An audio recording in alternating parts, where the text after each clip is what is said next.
Our series consists of these topics: why go into business, spotting business opportunities, getting started, keeping going, first steps in marketing, managing money, organizing for growth, efficient operations and production, business ethics, and staying in business.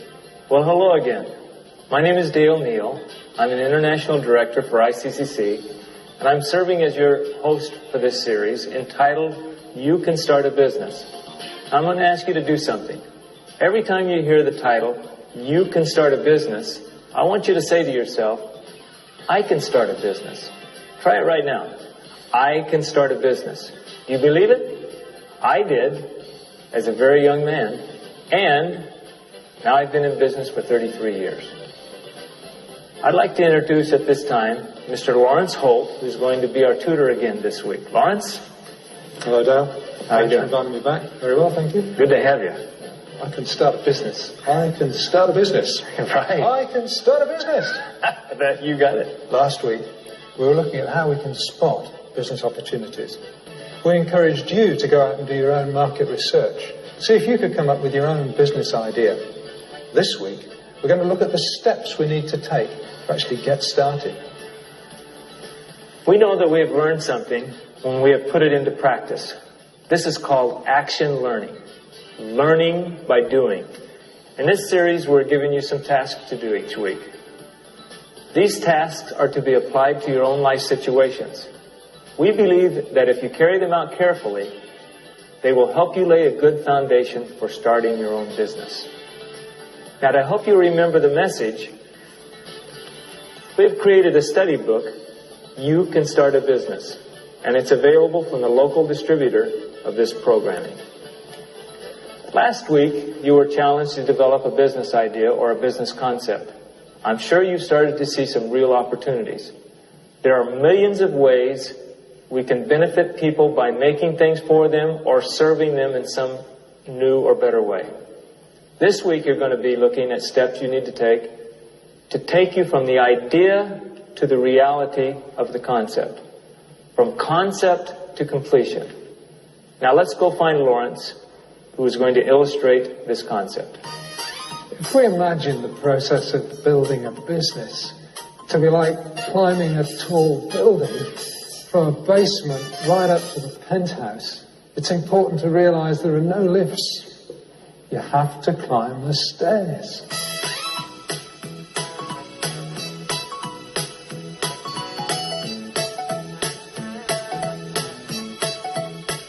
Growth and development comes a step at a time.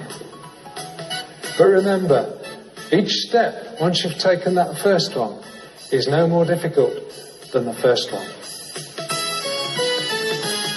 This week, we're looking at wisdom, trying to discover what it is and how it applies in this process of developing our business. I looked it up in the dictionary.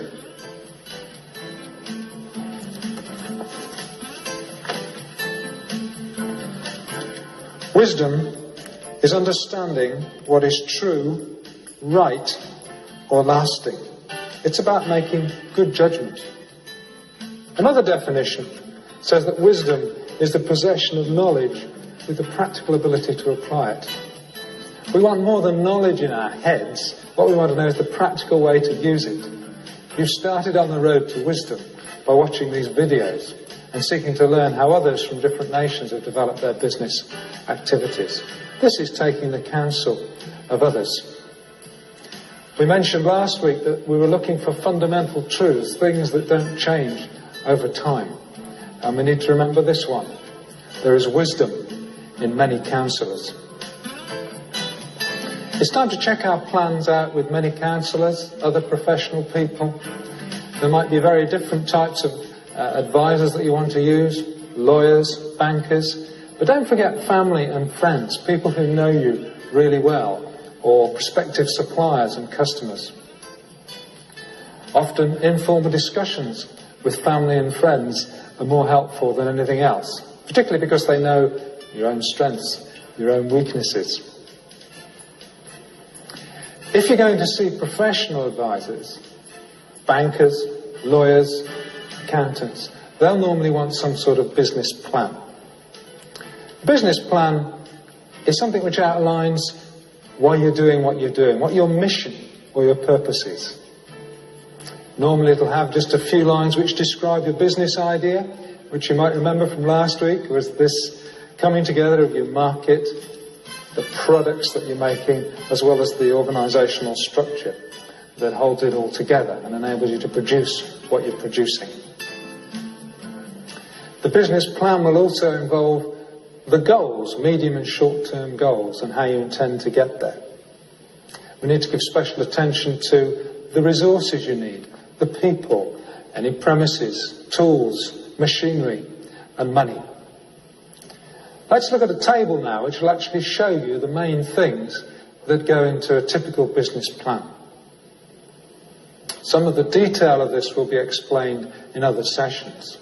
But let's look at the main headings now. This is what you should have in your business plan. First of all, you need an introduction, some background to yourself and how you came across your ideas for starting a business. We need the mission statement, which I mentioned earlier. We need the business concept, how it's going to actually come together so it'll be a functioning business.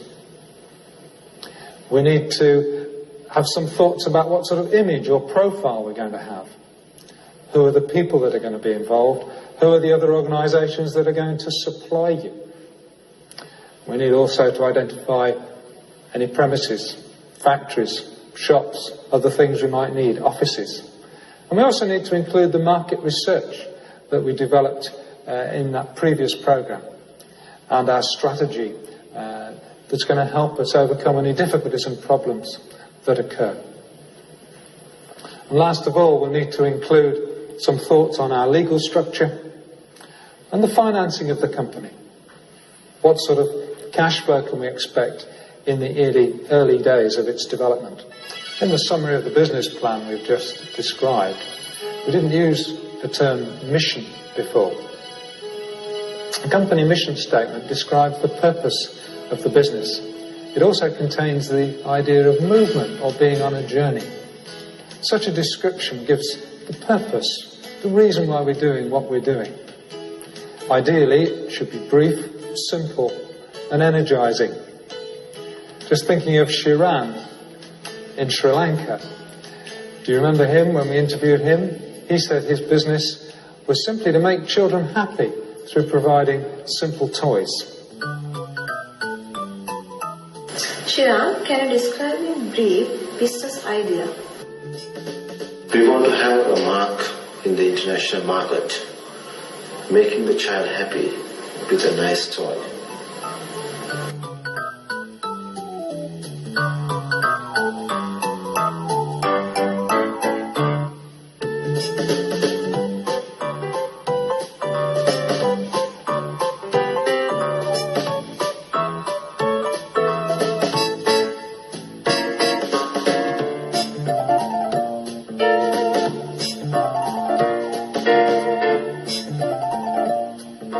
We want to register our toys under a brand name and also expand the production facilities that we have at the moment. That's a simple mission statement, is there? To make children happy through providing good, simple toys. You need to assemble a business plan even if you're not forced to present it to any professional advisors. It's going to be a helpful tool for you to structure your thinking and identify any major elements you might have forgotten. Let's look at an example now to think of some of the most important things you'd put in a business plan. So what you have to do there is have a business plan that you can work to. And that business plan will tell you how quickly you can expand. It will also tell you where the danger signs are. That means that we now can put a manufacturing program to the general manager. That goes down the line. It enables him to measure his resource out there, whether he needs more people. If he does, that means more money. So money is a key issue. And the business plan shows us where our money is or where it needs to be. The next element for our business plan is the profile or image of the company. What do we wish to be well known for in the marketplace? What impact will this have on customers? What will it mean for employees and their daily work? Maybe it means uniforms or some particular aspect of their appearance. Profile is what we believe is important to express. The image is what our customers think we are. Once we've covered profile, we then need to think about medium and short-term goals. Under these headings, we need to consider reasonable, measurable targets that will both challenge us, but also serve as a basis for monitoring and control. That is, judging how we're making progress as our business gets underway. We need to get some ideas now about what these medium and short-term goals might include. We need something under output and productivity. How many units a day, a week, a month are we going to sell? What sort of cost would apply per unit or service hour, depending what sort of business we're in?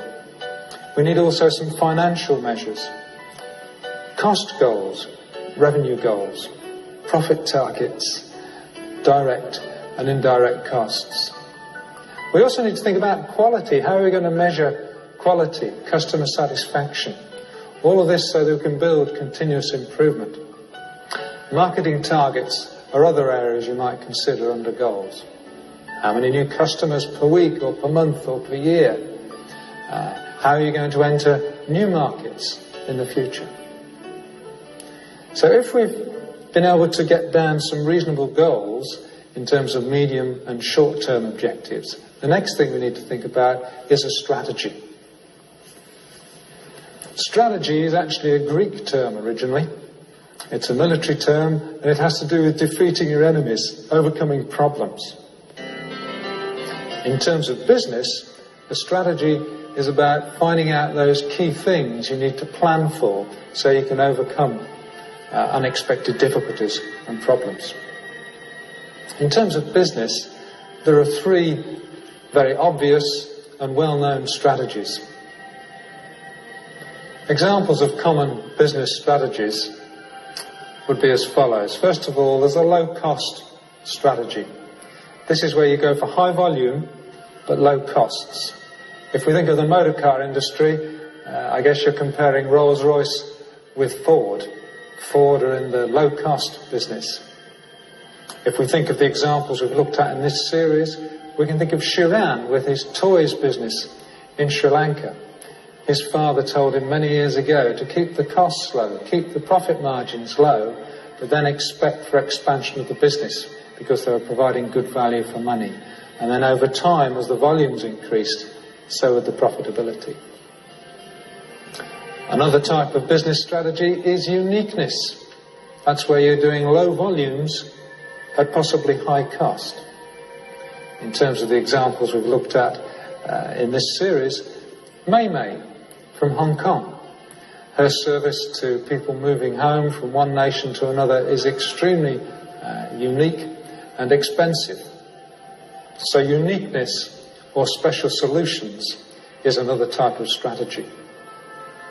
Another approach very common today is that of networking.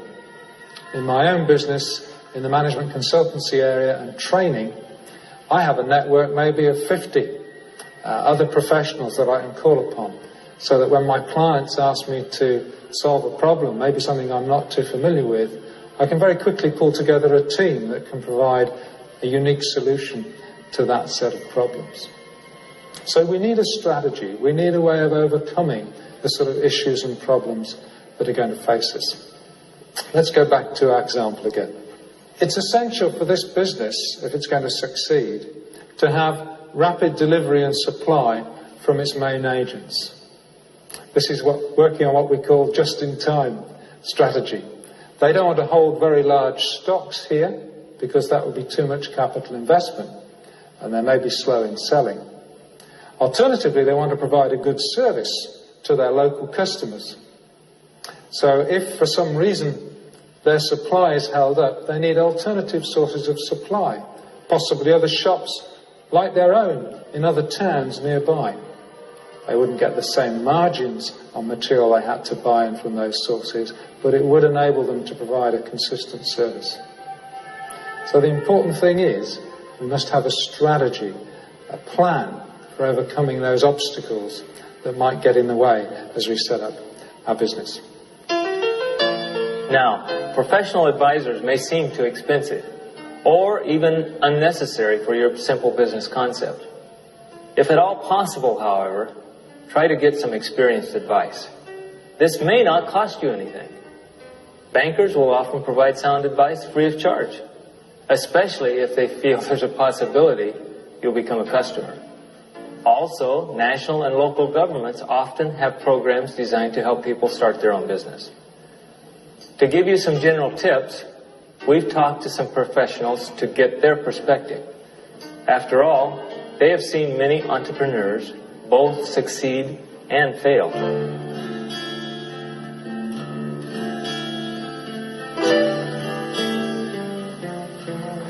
My name is Ayode Gianni. I'm a legal practitioner in Lagos, Nigeria, in West Africa. But the key legal issues to consider when starting a new business actually starts from the legal vehicles required for starting the business. And the legal vehicles now depends on the laws of various nations which make provision for the conduct of business. So you find situations where the laws of certain countries provide that you should have a registration of the business in the form of either a limited liability company or an unlimited company, a sole proprietorship, limited partnerships, and cooperative societies. For the business not to run in breach of the law, it is important that all local laws governing business registration should be complied with. I wish to stress that the individual one-man business, or otherwise known as the sole proprietorship, is very suitable for petty trading, tailoring, crafts produce, shoe repairs, artisanship, farming, restaurant, and others. These do not usually require incorporation to start with.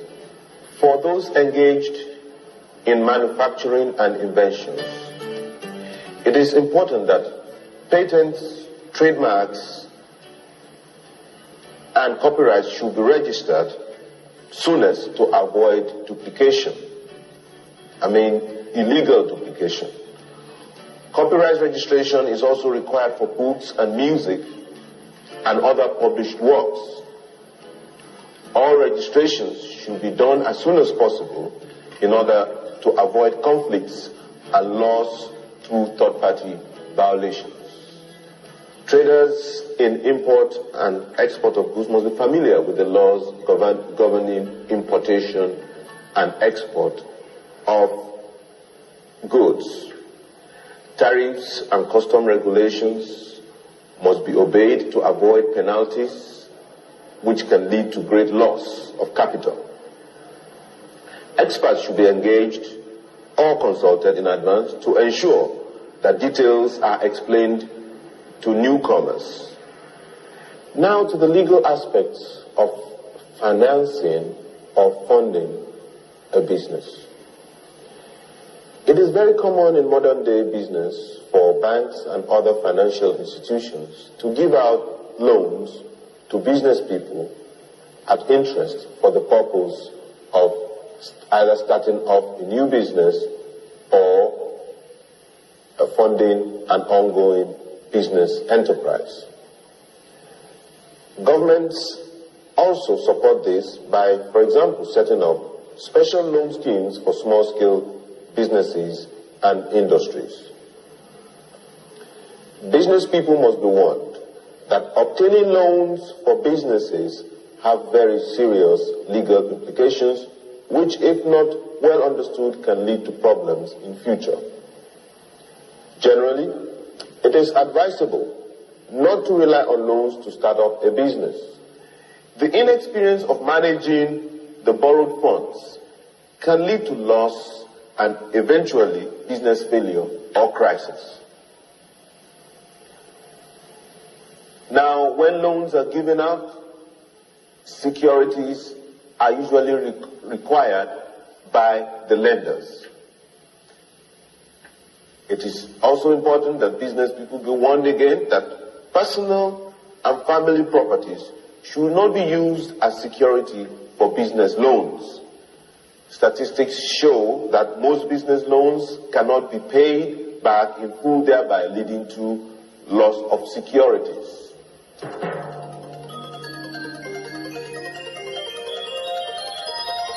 The relationship between employers and employees in a business is usually governed by legal principles as well.